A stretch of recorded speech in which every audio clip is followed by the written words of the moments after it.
High বন্ধুরা, আজকে অনেক দিন পরে বাসার ছাদে, আমি যে বাসার মধ্যে ভাড়া থাকি ওই বাসার মধ্যে 6 তলার ছাদে আসছি। শেষ বিকেলে বৃষ্টি হচ্ছে, মানে হালকা হালকা বৃষ্টি হচ্ছে, প্রচণ্ড বেগে বাতাস বয়ে যাচ্ছে, খুবই ভালো লাগতেছে। আপনারা আমার চুলের দিকে তাকালেই বুঝতে পারবেন যে কীরকম বাতাস প্রবাহিত হচ্ছে।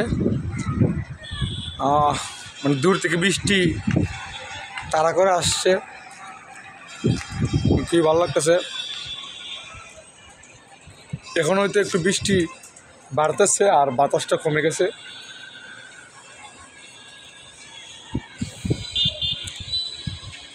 प्यार हमारा अमर रहेगा, याद करेगा जहान।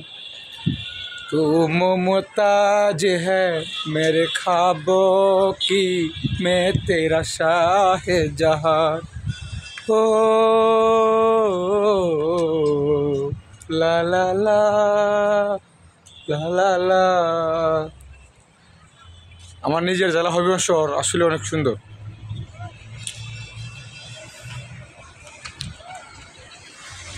ভিউয়ার্স, আমার মতো করে কে কে শেষ বিকেলে মাঝে মধ্যে ছাদের মধ্যে আসেন, কমেন্টে বলে যাবেন।